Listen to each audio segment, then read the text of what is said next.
Hoje, vamos contar a história de um dos profetas mais marcantes da Bíblia, Elias. Neste vídeo, você acompanhará a trajetória de um homem que enfrentou um rei, desafiou mais de 400 profetas, invocou fogo do céu e realizou feitos extraordinários. Mas o maior desafio de Elias não foi derrotar adversários externos. Foi superar a batalha dentro de si mesmo, enfrentando seu inimigo interno. Com a força e o auxílio de Deus, ele venceu e nos deixou uma lição poderosa. Então, embarque comigo nesta aventura inspiradora e descubra o que Deus fez na vida de Elias e o que ele pode fazer na sua também. Era uma vez um rei chamado Acabe, que governou Israel há muito tempo. Mas Acabe não era um rei comum. Ele foi considerado o pior rei de Israel. Por quê? Além de toda a sua idolatria, ele ainda fez pior, pois acabou tomando por esposa a Jezabel, uma princesa de Sidom. E juntos eles levaram o povo a adorar Baal, um deus falso, em vez do verdadeiro Deus de Israel. Acabe construiu templos para Baal e até matou os profetas de Deus. O céu, que antes era azul e cheio de vida, agora parecia escuro e pesado por causa das más escolhas do rei.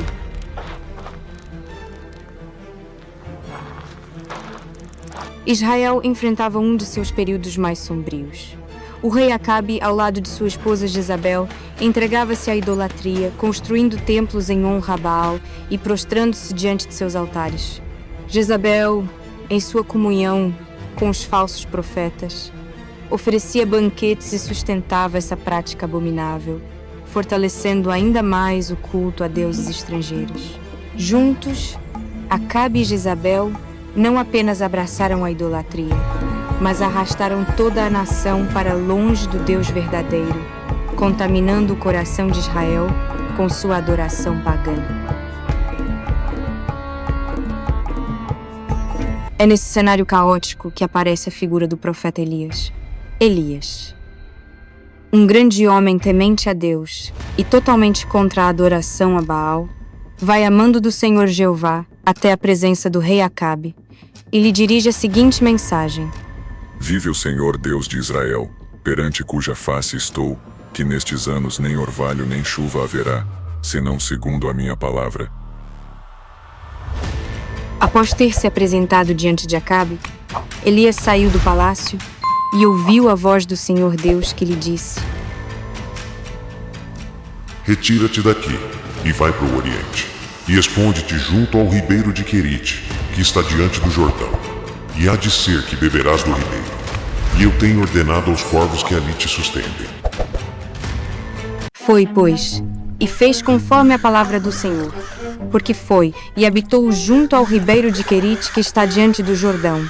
E os corvos lhe traziam pão e carne pela manhã, como também pão e carne à noite, e bebia do ribeiro. Curiosidade bíblica: os corvos são aves consideradas impuras na cultura judaica, mas Deus os usou para alimentar Elias, mostrando que ele pode usar qualquer coisa para cumprir seus propósitos. E sucedeu que, passados dias, o ribeiro se secou, porque não tinha havido chuva na terra. Então veio a ele a palavra do Senhor, dizendo: Levanta-te e vai para Sarepta, que é de Sidom, e habita ali. Eis que eu ordenei ali a uma mulher viúva que te sustente. Então ele se levantou e foi a Sarepta. E chegando à porta da cidade, eis que estava ali uma mulher viúva apanhando lenha.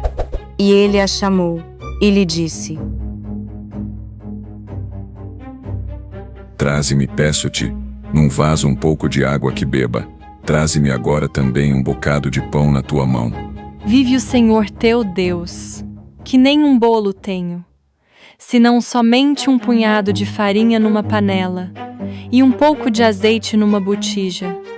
E vês aqui apanhei 2 gravetos, e vou prepará-lo para mim e para o meu filho, para que o comamos e morramos.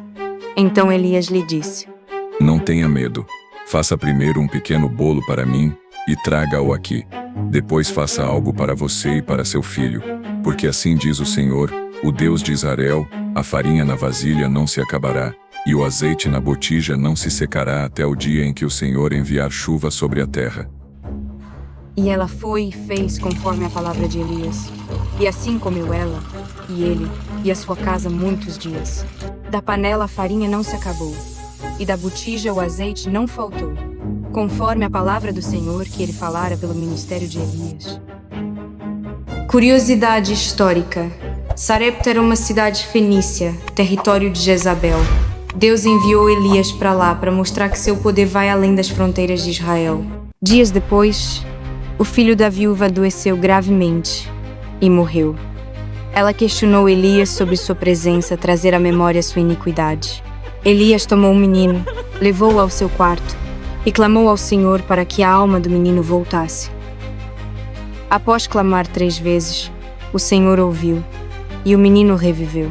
Elias o devolveu à mãe, que reconheceu que ele era homem de Deus e que a palavra do Senhor em sua boca era verdade.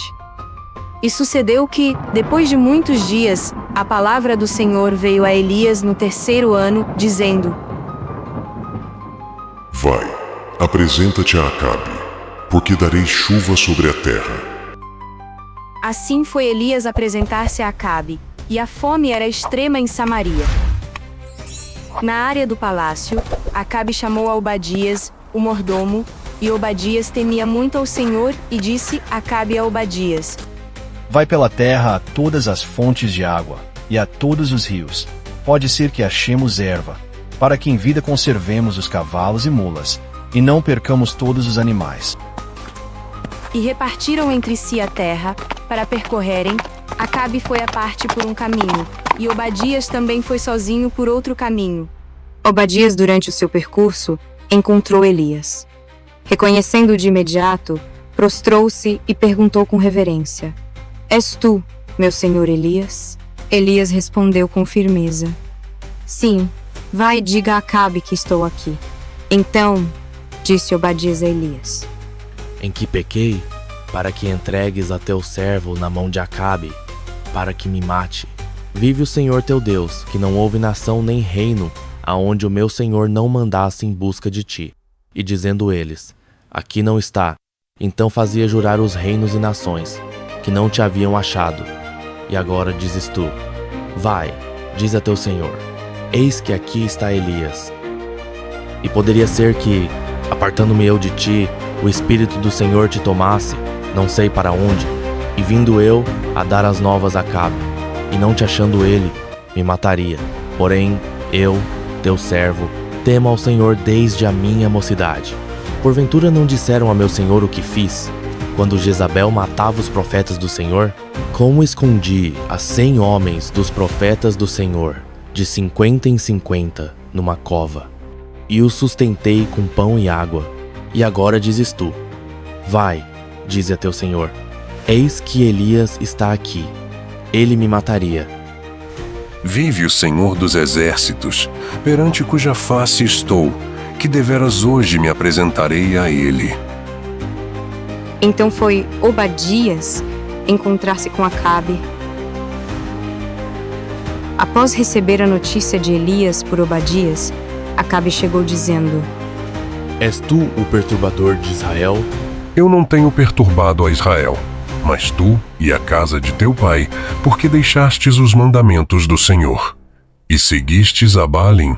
Agora, pois, ordena que todo Israel se reúna comigo no Monte Carmelo, junto com os 450 profetas de Baal, e os 400 profetas de Azerá, que se alimentam à mesa de Jezabel. E há de ser que o Deus que responder com fogo do céu, esse será o verdadeiro Deus que deve ser seguido. No Monte Carmelo, os profetas de Baal prepararam o seu cordeiro sobre o altar, e logo começaram a clamar ao seu Deus durante toda a manhã, porém nada conseguiram. Chegaram até mesmo a se retalharem e desfaleceram pelo cansaço. Como nada haviam conseguido, Elias chamou todo o povo e edificou um altar com 12 pedras, conforme o número das tribos de Israel. Em seguida, ordenou que derramassem bastante água sobre o altar e em redor.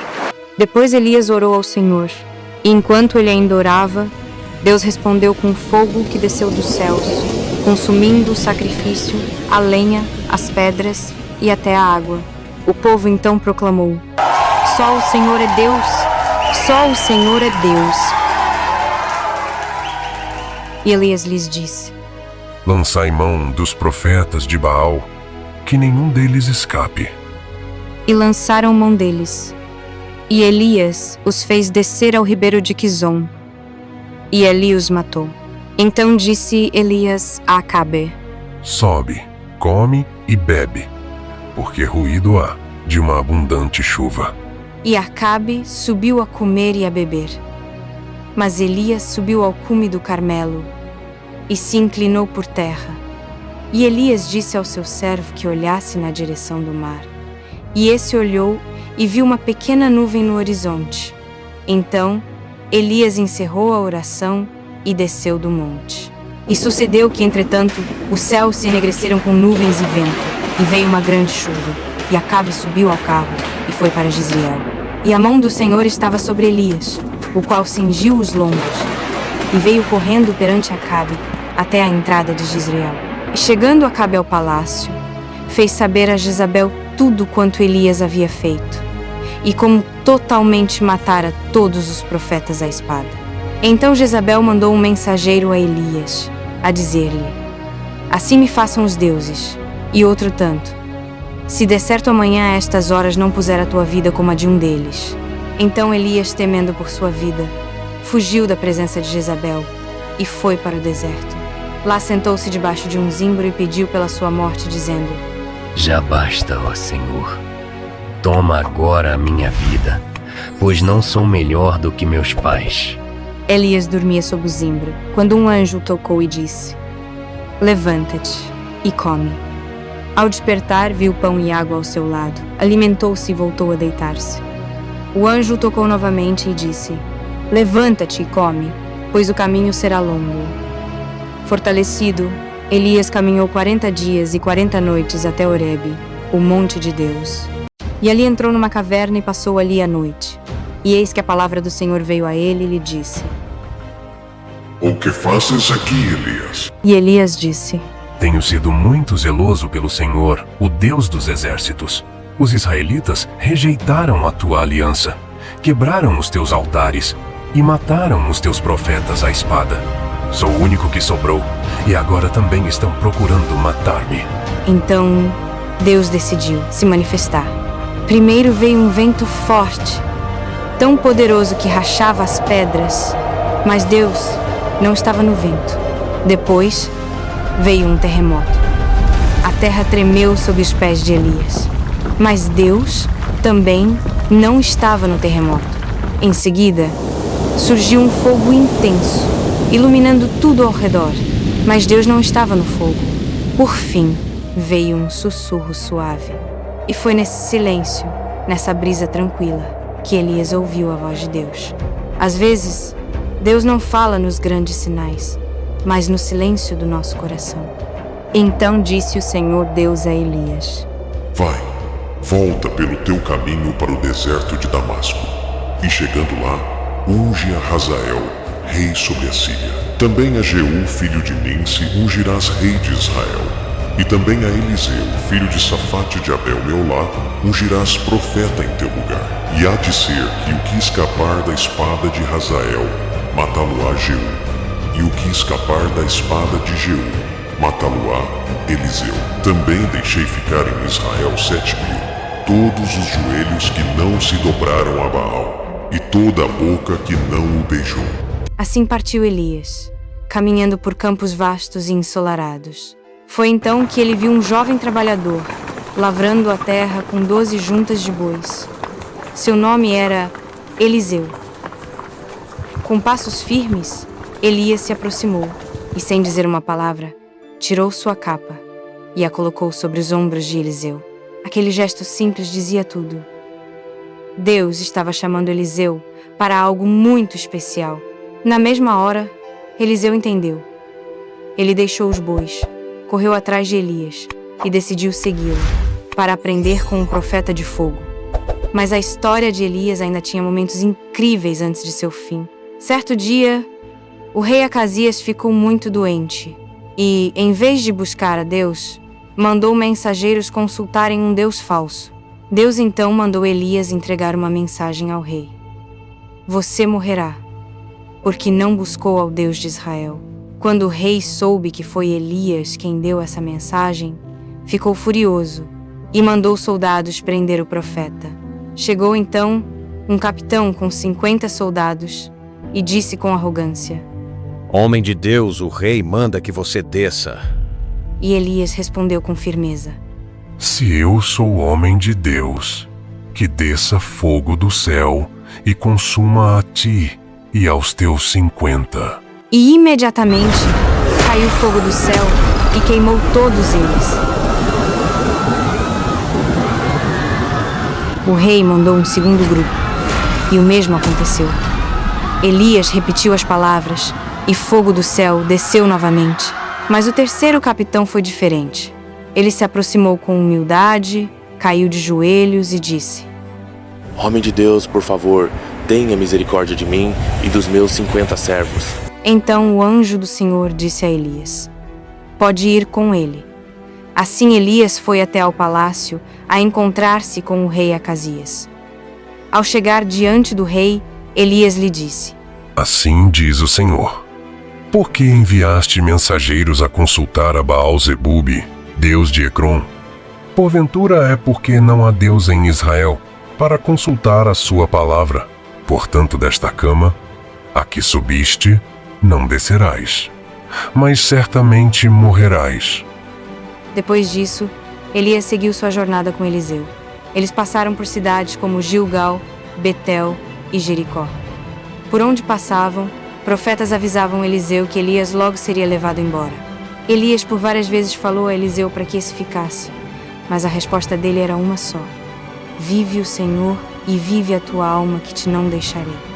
Ao chegarem diante do rio Jordão, Elias tomou a sua capa e feriu as águas, as quais se dividiram para os dois lados, e passaram ambos em seco até a outra margem.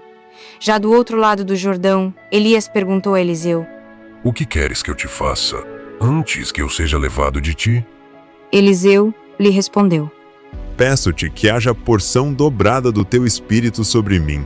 Dura coisa pediste. Todavia, se me vires quando for tomado de ti, assim se te fará. Porém, se não me vires, não se fará. E enquanto caminhavam juntos, de repente, os céus se abriram e surgiu uma carruagem de fogo, puxada por cavalos flamejantes. Em um redemoinho brilhante, Elias foi levado aos céus diante dos olhos de Eliseu. O jovem profeta ficou maravilhado e gritou: Meu pai, carros de Israel e seus cavaleiros! Elias não estava mais ali, mas sua capa caiu ao chão, sinal de que o Espírito de Deus agora estaria com Eliseu. Deus havia escolhido um novo profeta para continuar sua obra entre o povo. Elias foi um dos maiores profetas da história de Israel, um verdadeiro mensageiro de Deus que enfrentou reis, falsos deuses e até a solidão com coragem e fé. Sua vida nos lembra que o Senhor está no controle de tudo, mesmo nos momentos mais difíceis. E, acima de tudo, nos ensina que nunca estamos sozinhos. Deus sempre levanta pessoas para caminhar conosco e cumprir a sua obra. Gostaram desse vídeo? Então eu peço, se inscrevam no canal, curtam e compartilhem, pois essas atitudes nos ajudam muito. Até a próxima. Tchau, tchau.